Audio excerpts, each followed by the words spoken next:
Obrigado, Sr. Presidente. Vamos então falar de esquerda responsável, Sr. Primeiro-Ministro. Na sua conversa com Alberto João Jardim a propósito da manutenção do privilégio fiscal que já nos permitiu perder 7.856 milhões de euros que o senhor perdeu, dizia Alberto João Jardim, veja só, por uma vez, uma frase de bom senso: Portugal ganha zero com as empresas na Zona Franca. Portugal ganha zero e o fisco perde 7.856 milhões. Eram 5 novos aeroportos, Sr. Primeiro-Ministro. Era o déficit a 2%. Esquerda responsável. Esquerda responsável. Mas falou-nos de determinação, de acelerar a consolidação orçamental. Veja só, Sr. Primeiro-Ministro, o que é a sua determinação. No dia 19 de junho, foi aprovada no Parlamento uma lei que determina que todas as transferências para offshores devem ser registadas. O que é que aconteceu? 19 de junho, faz um ano agora.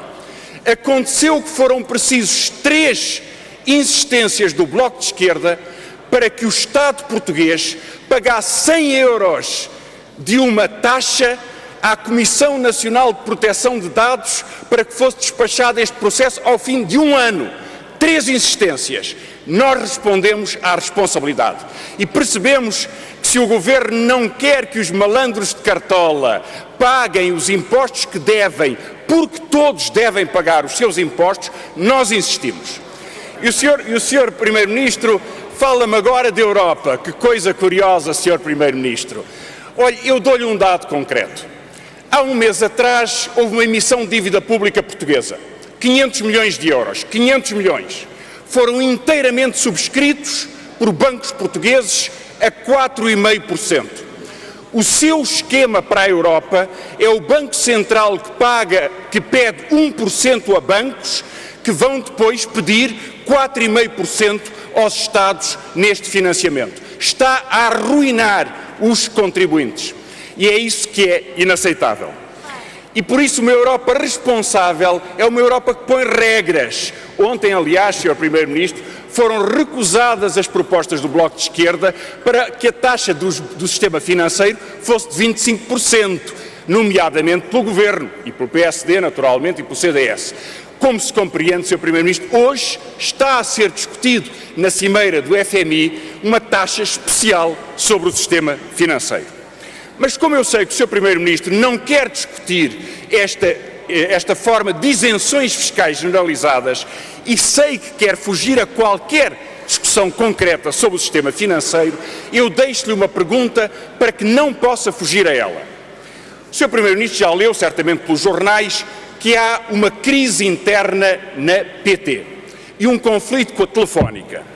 O Sr. Primeiro-Ministro, no Brasil, garantiu que o Estado português tinha a possibilidade, e tem, de utilizar a Golden Share neste conflito. Mas acrescentou que o faria porque para nós a PT é uma empresa estratégica se for grande e estiver presente em vários continentes. Eu queria, Sr. Primeiro-Ministro, que usasse esta oportunidade para manter ou corrigir a sua afirmação. Porque a preocupação de defender os interesses prioritários do país tem que estar assegurados. E um interesse prioritário é um sistema de telecomunicações que proteja a capacidade de decisão em Portugal. Agora, não pode ser alegada uma Golden Share que não seja usada ou cuja utilização dependa de decisões de assembleias de acionistas. O Sr. Primeiro-Ministro não espera por assembleias de acionistas para decidir, pois não, Sr. Primeiro-Ministro.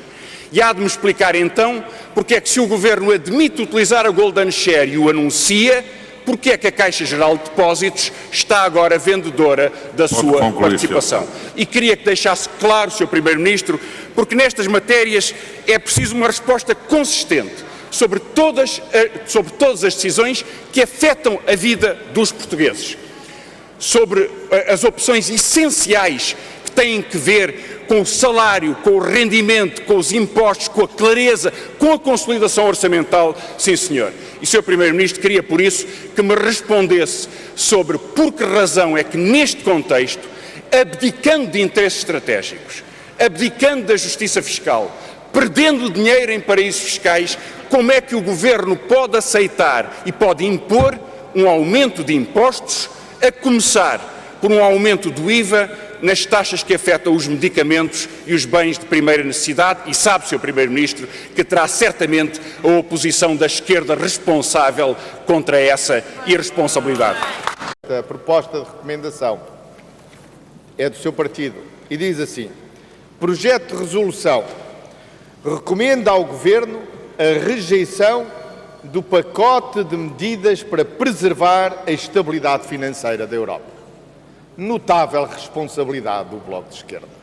O que é que o Bloco de Esquerda se lembra para responder à situação excepcional em que Portugal e a Europa vivem?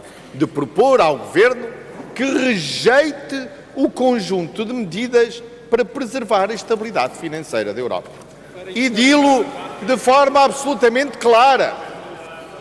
Diz assim: manifesta a sua rejeição pelo pacote de medidas para preservar a estabilidade financeira da Europa, incluindo o mecanismo de estabilização financeira europeia. Isto é que é responsabilidade, ó Sr. Deputado Francisco Louçã. Que grande responsabilidade! Então, para o Sr. Deputado Francisco Louçã, aquilo que foi a ação europeia de resposta a um ataque especulativo, que o Sr. Deputado concorda que existiu, isto é, que não tem fundamento económico, que não deveria ter existido, a resposta da Europa, criando um fundo de estabilização financeira, a ação do Banco Central Europeu intervindo no mercado secundário da dívida e a ação dos Estados foram um conjunto de irresponsabilidades, porque, afinal de contas, o que o Sr. Deputado propõe é que nós devíamos estar todos quietos, fazendo apenas uma ação. O que é que o Sr. Deputado Francisco Louçã acha que salvaria a Europa? Eu tomei nota. O Sr. Deputado Francisco Louçã acha que a resposta que a Europa devia dar para responder à crise financeira que vivemos era atacar os malandros de cartola. Portanto, ficámos a saber como é que ainda não nos tínhamos lembrado dessa.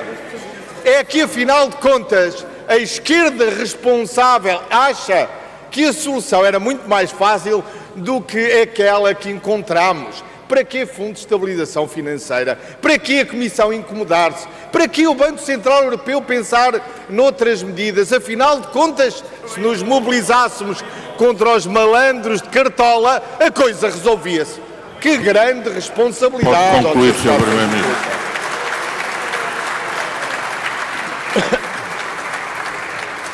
E depois a ideia seguinte: tudo isto se resolvia para Portugal se nós eliminássemos as vantagens fiscais da Zona Franca, porque os dinheiros que para ali foram passariam a pagar impostos.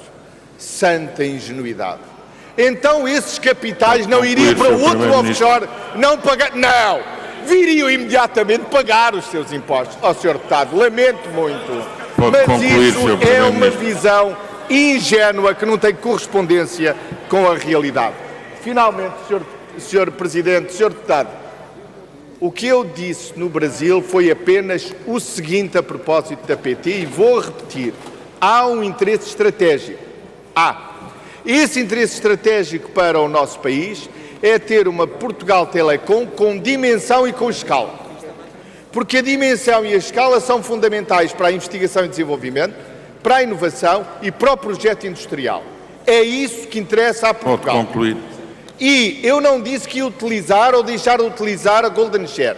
Disse apenas que a Golden Share está lá para ser utilizada quando deve ser utilizada.